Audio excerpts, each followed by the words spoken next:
Hi, everyone. My name's Joel Baum, and I'm Senior Director for Professional Development here at Gender Spectrum.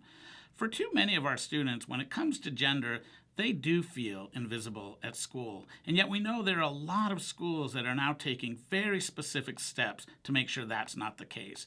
Over the next few minutes, I'd like to tell you both what a gender-inclusive school is and some of the specific ways that schools have worked to become one. So just what do we mean by a gender-inclusive school? These are unique places where the gender of every student is seen, safe, and supported.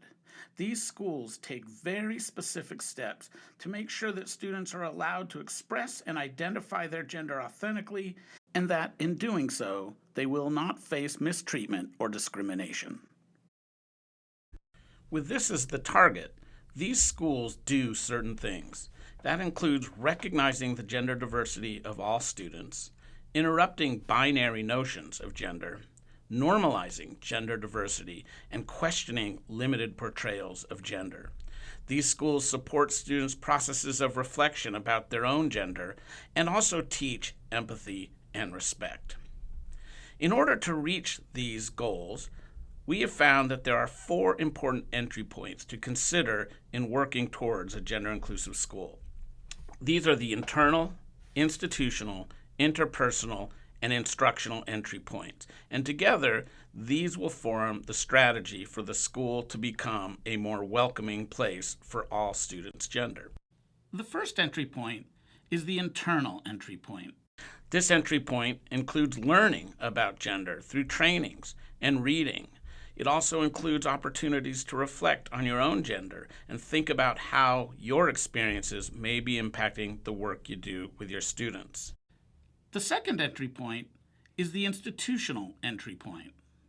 And these are the various ways that through structures and other processes on campus, you demonstrate your commitment to gender diversity. These include things like policies and procedures outlining protections. They include signage that demonstrates a recognition of gender diversity, as well as visual images that demonstrate gender being shown in different ways across the world.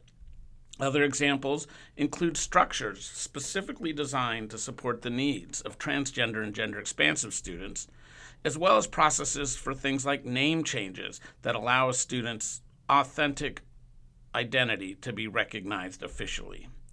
Other aspects include things like gender-inclusive facilities, not only having those, but then having very clear messages as to why you have them. Other opportunities in this entry point include dress codes, websites and other promotional materials, professional development, and parent education. The third entry point is the interpersonal entry point. These are literally the ways in which we communicate with one another and use those teachable moments to convey our recognition of gender diversity. These interpersonal interactions are designed to provide a counter-narrative to the binary understandings of gender that permeate most societies.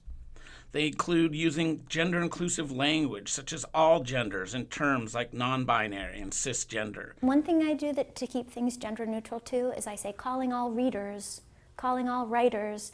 I address what they're doing at the time and I call them that, like as if they're professional whatevers. So that keeps it gender neutral. They're designed to interrupt stereotypes and discrimination based on gender. They examine various messages about gender and what is being said about how gender is done.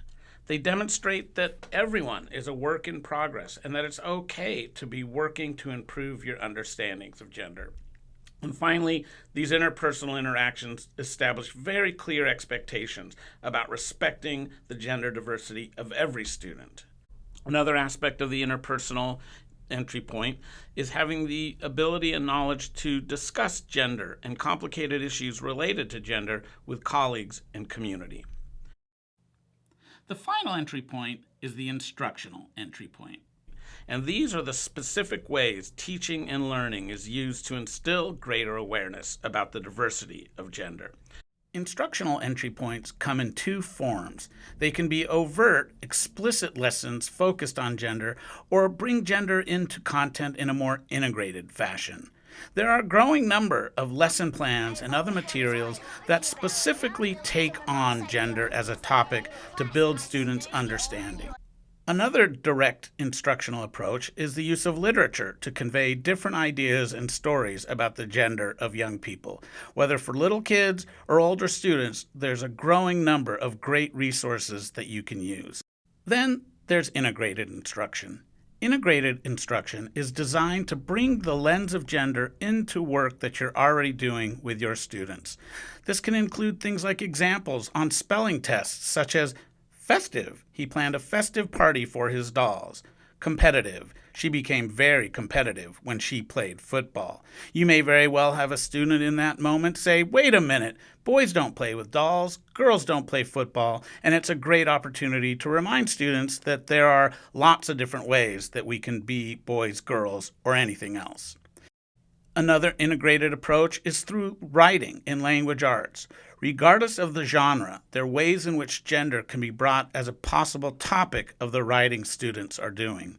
So too with social studies, as gender impacts a wide range of areas that social studies covers. Science is another way in which you can use gender to help explain topics that you're certain to be reviewing with your students. Even in math, you can come up with story problems and other examples that demonstrate a greater understanding and appreciation for gender diversity.